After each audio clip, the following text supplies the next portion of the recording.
Bien sûr, de crypto, les infos crypto pour ceux qui n'ont pas le temps. Une news qui pourrait faire pump le BTC et les cryptos aujourd'hui, les gars. On va parler de ça ce matin. Je vais vous montrer aussi un autre indicateur que vous pouvez utiliser. Et puis, on va parler bien évidemment de ce coquin de Jérôme Powell. Ce matin, le BTC, il perd 4,5%. Allez, presque même 5%. On est à 57 200. Ether qui se maintient à 2900 $. Il perd 3,3%. BNB, lui, il perd 4%. On a Missile Sol qui est dans le vert dans ce top 5 qui prend 2,8%. XRP qui prend 1,3%. Il se maintient. Le reste de la map est plutôt dégueulasse, hein. On a quand même Crypto Clébar qui perd 5,6%, Ton 7%. On a Dot qui est dans le vert 7%. Il avait une charte touchée un nouveau plus bas face à BTC. Du côté du reste de la map, c'est aussi un petit peu dégueu. Si on rentre dans quelques affaires, on a Atom qui prend 2,1%. Je crois qu'il était déjà dans le vert hier. On a 7,6% de retracement du côté de Crow et OKB XT qui perdent 4,5%. Dans le bas du top, entre top 40 et top 50, on a quelques cryptos dans le vert comme OP qui prend 4,5%, WIF qui prend 3%. Et à la 50e position, on a VET qui perd 4,4%. Les gars, du côté du weekly du BTC, pourquoi le weekly alors qu'on est en pleine semaine? Tout simplement parce que je voulais vous montrer un nouvel indicateur, enfin je pense que vous le connaissez beaucoup, qui est les bandes de Bollinger, et vous avez un support assez important qui se situe actuellement aux 55 533 $. Et je vais vous montrer pourquoi il est important. Ben, tout simplement quand on est en bull run, et oui, je considère qu'on est en bull run, les gars. Ben, tout simplement, c'est une zone qu'on vient retester. Vous voyez, juste ici, on a été la chercher plusieurs fois, et c'est des excellentes zones si jamais on vient les toucher pour faire des jolis rebonds. Regardez, c'est arrivé ici. C'était en septembre 2020 et après on l'a plus du tout retouché. Il y a eu quelques faux signaux, mais ça a été un petit peu le bazar, moi je considère, à cause du crack du Covid. Et si on revient sur le précédent bull run de 2017, vous voyez, à chaque fois, ça a fait office du support. Alors ici, il y a eu une grande mèche qui a fait peur à tout le monde en août 2016.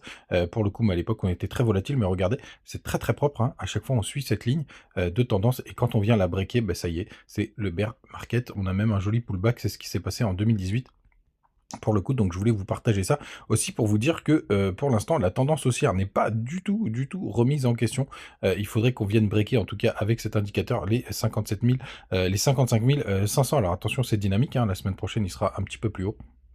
Mais je voulais partager ça avec vous. Je remets mon petit indicateur Ishimoku, pour le coup, qui marche très très bien, tout simplement. Et vous avez toutes les infos, hein, ici, quand vous allez dans l'indicateur, c'est hyper propre. Du côté du daily du BTC, ce que je voulais vous partager, c'est que malheureusement, on est en train de perdre tous les niveaux d'un point de vue justement Ishimoku en daily. Ce qui est intéressant, je vous ai tracé un petit canal hier sur le RSI. Je voulais vous le partager ce matin. Regardez, c'est très très propre. Quand on est en haut du RSI, pour le coup, c'est une très bonne zone de retracement, même s'il peut y avoir des petits pumps dans la foulée, mais c'est assez rare. Et le bas, des très bonnes zones de points d'entrée. Alors pour le coup, là, on est en train d'en travailler un. Donc on va voir si on arrive à rebondir aujourd'hui sur cette zone, mais c'est hyper intéressant. Moi je considère malheureusement, oui évidemment, on peut repartir d'ici les gars, mais je considère malheureusement qu'on a besoin d'un petit flèche baissier, vous le savez, même je vous l'avais partagé du côté des contrats futurs. Tout simplement parce que on est rentré dans le nuage. Je vais vous renlever hop les bandes de boulanger, ça fonctionne aussi dessus. On va remettre Ishimoku juste là, hop. Et vous voyez, moi j'aurais bien aimé en daily du côté des contrats futurs. Donc les contrats futurs, c'est les contrats du Chicago Mercantile Exchange. J'aimerais bien qu'on aille chercher vraiment pour respecter la technique les 56 400 pour aller chercher dans le bas du nuage pour que ce soit hyper propre. Du côté des autres indicateurs, les gars, ETH BTC qui est toujours pour moi hyper intéressant parce que en daily, on est vraiment en train de retester très proprement le W, hein. On l'a testé juste là, on a pile rebondi dessus, donc on va voir ce que ça va donner. Ce serait bien d'aller breaker les 0,52 du côté de TH pour repartir en tendance haussière du côté de la Bitcoin dominance. Donc ça, c'est la puissance de BTC par rapport aux autres cryptos. Ce qui est intéressant, c'est que dans cette chute, c'est plutôt bearish du côté du Bitcoin. Attention, on est en train de retester un support, mais alors je sais pas d'où ça sort, donc n'en tenez pas compte. Ce matin, les gars, du côté des autres infos, plutôt pas mal, c'est que sur les petites time frames, pour le coup, hier, on a essayé d'imprimer un W, et pendant Jérôme Powell, on a fait un pump and dump. Pour l'instant, ça se maintient. Vous voyez, le range, il est vraiment très très beau. Et qu'est-ce qui s'est passé du côté de notre ami Jérôme Powell hier? Bah, tout simplement, il a dit qu'il maintenait il maintenait les taux d'intérêt. Donc RAS, hein, c'est ce que s'attendait le consensus, c'est-à-dire pas de hausse de taux. Et après, pendant son discours, il nous a fait vraiment pas mal d'infos Notamment que bah, tout simplement, jusqu'à ce que nous soyons plus convaincus que l'inflation reviendra à 2 réduira les taux d'intérêt. Mais alors donc là, ça veut dire que pour moi qu'il ouvre la porte à ne pas baisser les taux, tout simplement pour 2024.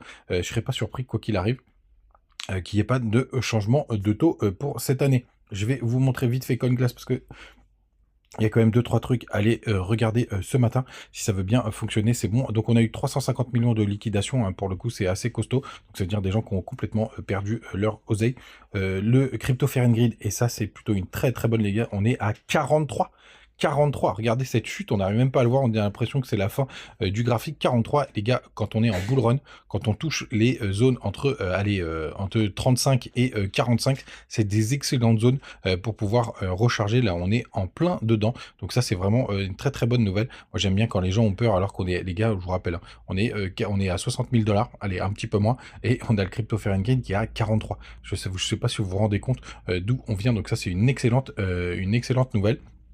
Donc super chouette. Moi j'aime bien quand tout le monde a peur comme ça sur le marché. Les gars, n'hésitez pas à nous rejoindre du côté du Telegram. On partage des petites news, des petites infos en direct live tous les matins. Et puis vous avez les bonus du côté de Biquette, de BingX et de Mexé. N'hésitez pas à les utiliser sans commentaire épinglé, et aussi sur les pages d'accueil pour TikTok, Thread, etc.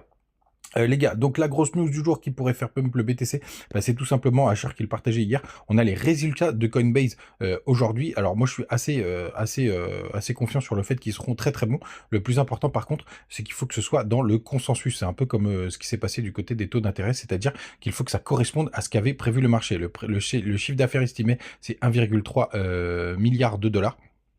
Pour le coup. Donc si on est en dessous, bah, malheureusement ce sera plutôt négatif, et si par contre on est dans les clous, bah, c'est plutôt neutre, voire positif. Et si jamais on a une très très bonne nouvelle, je pense que ça peut mettre un petit peu coup de fouet au BTC et au crypto. Mais je vous le rappelle les gars, moi j'aimerais bien avoir une dernière vague baissière, et d'ailleurs je pense les gars, surtout quand je vois la gueule du crypto Fear and Green, que ce sera un excellent moment pour recharger. Si jamais vous le souhaitez les gars, passez une très très bonne journée, on se retrouve demain comme d'habitude, ciao.